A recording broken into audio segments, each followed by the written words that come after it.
asked if you take 43. I need him this quarter. Hey, Luke, I'm currently streaming a workshop. Sorry. So. Hello, everyone, and welcome to my Shovel Knight workshop. I know you all came a long way just to hear me talk. Yeah. So I don't want to leave you disappointed. My name is Chase. Hi, Chase. I am one of the design officers, and we're going to take a look at Shovel Knight and its level design and how the devs tackled the idea of flow and mechanics and all that good stuff. So within game design, we have a couple of dilemmas that we have to deal with whenever we make a game. A couple examples are, what makes a game good or interesting? How do I introduce new mechanics well? How many mechanics is too many? How do I keep the expert engaged without the newbie quitting? Among others. Anyone have anything they want to ask or add to the slide? Any potential solutions to these dilemmas, do you think? Like to the second to last one, I guess like game testing, so you can see like as in like people trying out. So the expert engaged one or the new how many mechanics? How do I keep the expert engaged? Yeah. Just gonna add, the design all depends on the genre of the game. So I mean, if you're making a tactical strategy game, it's very different versus a first-person shooter game. So the designs are gonna be looked at very differently. Yeah, sure. So yeah, it depends very much on the game genre, the kind of feel of the game that you're going for, and yeah, as always, playtesting is a great way to kind of test the waters and make sure that the game is kind of going how you want it to. That it's evoking the feelings that you're going for. So we're actually gonna kind of take a look at these questions and use Shovel Knight as an example of how potential ways to kind of combat these dilemmas. So one of the things I wanted to talk about that Shovel Knight does really well is the idea of introducing mechanics. So one of the ways that they introduce mechanics to the player is through repetition. You can see all three of these GIFs here use the idea of the shovel bounce, right? You jump into the air, you press down, and then you put your shovel beneath you, and you're able to bounce on dirt blocks, bubbles, as in the second two. You can also bounce on enemies in certain levels, or in all levels, but when there are enemies.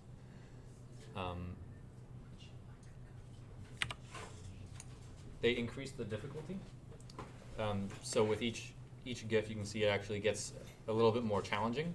The first one, you can just stay in place and bounce, and you progress through the level. The second one, you have to be moving, so you kind of have to, time your jumps. And with the third one, you have to bounce multiple times in a row across gaps. With that comes a decreasing safety net. So in the beginning, you want it to be virtually impossible for the player to fail because they don't know this mechanic yet. And so in the first of the three examples, there's almost no danger presented. In the second one, if you actually hit the bubble without doing a shovel bounce, you'll take damage from the bubble. And in the third one, there are also pits that if you fall into, you will die. One of the side notes that I wanted to emphasize is that, and this kind of ties into the idea of flow, which I'll touch on later, but mastery, generally speaking, should be optional. And that's more of an aesthetic kind of, do you want the player to have to master the game in order to be able to play it? Such as in examples like Dark Souls, where you have to be ridiculously good at the game in order to even progress. But generally for mid-range games, if you want to appeal to a wide audience, mastery should be optional but rewarded. Looking at a different level, we have these little sprout-like things that you can bounce on. However, as you can see in the second one, you can hit it with your shovel and it'll fly into the air a little bit and you can bounce off it there. So it kind of increases the difficulty. You now have to do a couple things with it in order to progress. And then the very bottom one, you can see you have to hit both of them up and then hit the left one up a second time to reach that gap on the left side. So that's another example of increased difficulty. I can pause right now. Does anyone have anything that they want to add? Any questions? I have a couple more examples using the same bullets. So Just a general question. In 2D games, I mean, because I don't know, but are the designers more? Because when someone says designer, I'm like, at first when I first thought of the subject, I was like, oh, that's the person who kind of just spews out stuff. Does the designer, when you're actually making a game, are they a coder, or are they an artist, or are they some sort of aspect of the game design? Yeah, so a lot of that depends on team structure and the size of your team. In a much smaller team, you're going to be kind of juggling probably several roles. And then in much larger, like, in the industry and corporations, it actually gets even more specialized than what we do in the club. There will be specific kinds of design, level design, encounter design, gameplay design. Sometimes boss design is its own thing.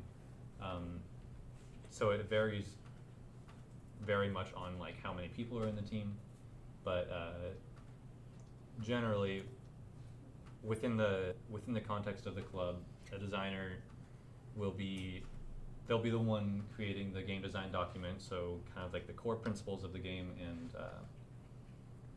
what's important for everyone on the team, so that they can look at this document and go, okay, this is what the game is meant to be. But also, the idea is that you will also be designing levels. You'll be messing with numbers, trying to balance and make sure that the game feels right. In the actual Unity or Godot editor, there should be a level of hands-on, not just pure theory, sit back and hope that things turn out well. Okay. So there is kind of a balance of those two things in the club. Yes? Can I add something that might kind of be opinion? Yeah. But good ideas can come from anyone on a team.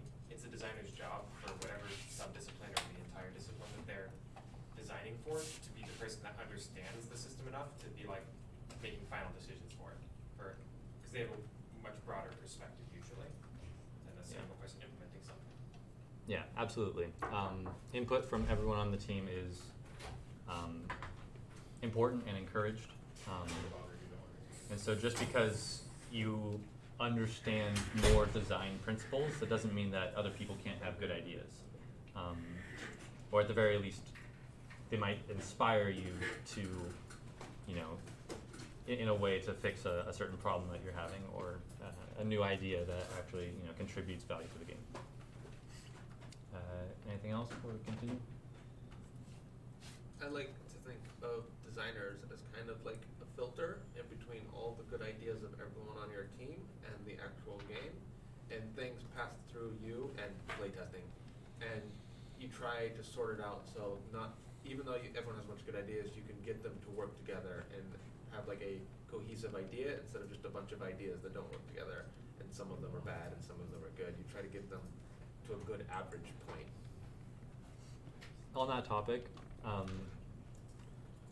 the idea of a good idea or a bad idea is kind of subjective and is very heavily dependent on what your game is. It might be a good idea for a different game, but for the game that you're working on, it's a bad idea. So that's kind of how the designer functions as a filter. Like, this is a good idea in games that exist, but for this game, how will it affect the player experience? Moving on to just another example: repetition, increased difficulty, decreased safety net. With these syncing platforms. And again, with conveyor belts. In this case, you can see the little asterisk. In the case of Shovel Knight, mastery is optional until the later levels. The later levels tend to be very difficult and require a certain level of mastery over the game's mechanics. Anchors and torpedoes in the Iron Whale stage. And all of these kind of tie into the idea of player engagement / flow. This kind of is going to tackle the question of how do I keep the expert engaged without the newbie rage quitting, right? And flow is a complicated kind of topic. You can see here's one example of flow, or that, or that, or that, or that. These are all very complicated and confusing interpretations of what flow means. So I'm going to try and break this down in a way that is hopefully easy to understand and apply. First, intensity generally increases over the course of gameplay. I say generally increases because it doesn't necessarily mean that it's going to be constantly ramping up all the time. At the beginning of each Shovel Knight level, the intensity is generally low as you introduce new mechanics specific to that level, but it increases over the course of a level, and then each level gets to a slightly higher level of intensity than the previous level. So the intensity generally increases over the course of the entire gameplay experience. New mechanics and dynamics are introduced at regular intervals. So you can create a game that has a couple mechanics and just has the same mechanics throughout the entire game, new levels, increasing difficulty, but because you're not introducing new mechanics, it starts to feel kind of repetitive and samey, and it loses that kind of that new, fresh feel that it had at the beginning. So yeah, introducing new mechanics and dynamics in a way that is beneficial to the game will keep the player engaged. And again, players are given time to become familiar, but not necessarily masters. So if players are given too little time, they're going to feel overwhelmed and they're going to feel like they can't complete the level. And if they're given too much time, they're going to completely master each mechanic by the time you introduce the new one, and it's just going to feel like, oh, I'm learning a mechanic, I'm getting really good at it, and I'm using it over and over and over, and no, there's suddenly a new mechanic, but I'm already so good at the old one that it's not really a challenge. And so this is the flow curve that I've chosen that I think is one of the best representations of flow. The orange squiggly line is kind of the intensity of the game. So y-axis is intensity, x-axis is time, and you want to keep it in between the borders of uncertainty or overwhelmedness, over complexity, and that bottom curve, or that bottom line of irrelevance, boredom, monotony. You know. So I'm just going to move those over to the side, and I'm going to take a look. This is the very beginning of the first level of Shovel Knight. You have a shovel, and you can use it on things. That's about it. Here are some of the later levels of Shovel Knight. There's a lot going on. If you were to jump straight from the first level into these later levels, you would overwhelm the player immediately. And of course, these are some of the most intense parts of each of these levels, but I picked these specifically to demonstrate there has to be a journey from there to there, you know. So taking a look at that, the first of the four complex ones where you're riding on a torpedo and hitting walls, they introduce the torpedo, they introduce the fact that you can hit these walls, and then they give you riding on a torpedo, hitting walls, right? We have mechanic plus mechanic equals dynamic. Players are given time to learn, and it contributes to flow. Next example, we have this wind mechanic that pushes the player. We have these cannonballs that you can bounce on, and then we combine those to get bouncing on cannonballs while the wind is pushing you backwards. We have the book that generates platforms. We have cauldrons that drop lava, and we combine those for the third. And so taking a look at a couple of these, this is going to be an audience participation thing. And this answers the question of how many mechanics is too many. So we've talked about flow, we've talked about how you want to hit that sweet spot between boredom and overwhelmingness. Does anyone have any, well, first off, does anyone have any questions or comments on the previous couple slides? We went through kind of a big, hefty idea. I want to make sure that the examples were clear enough. No questions?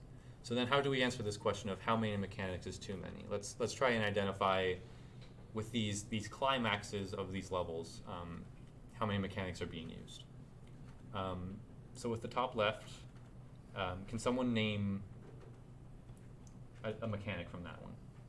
Just name one of the mechanics that's being used. Bouncing on the shovel. Okay, shovel bouncing, that's one. What else do we got? Walking. Walking, that's a mechanic. Movement is a mechanic. Walking and shovel bouncing. What else do we got? Cauldron dropping. The cauldrons, yeah. Summoning. And the book summoning platforms. Yeah, we got, I would say we have 4 mechanics going on in that one.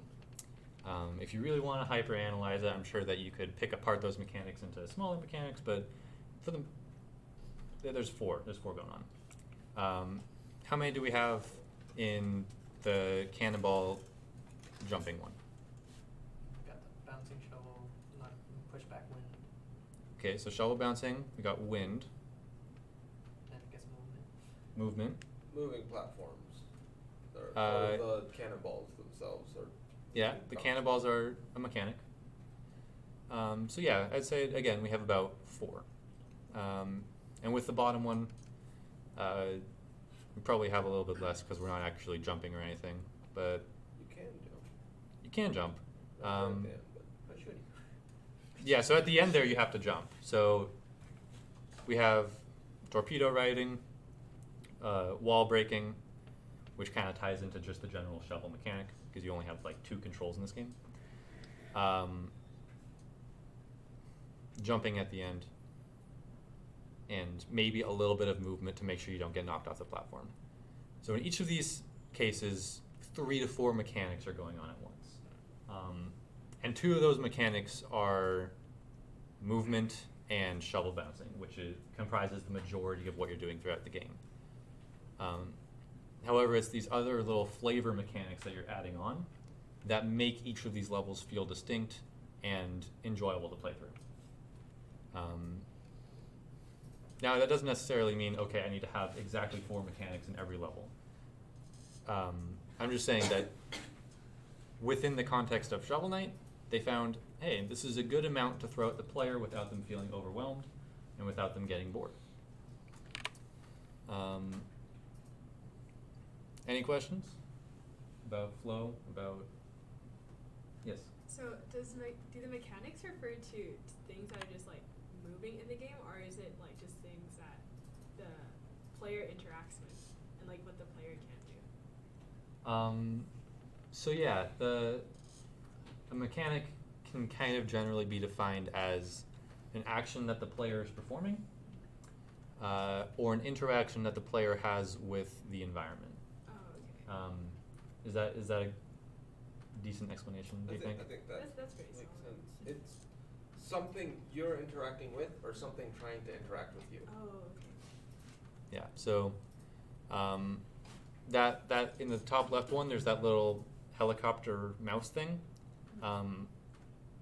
That's not him moving around the screen, isn't really a mechanic. It's more of like a game system that's kind of happening on its own.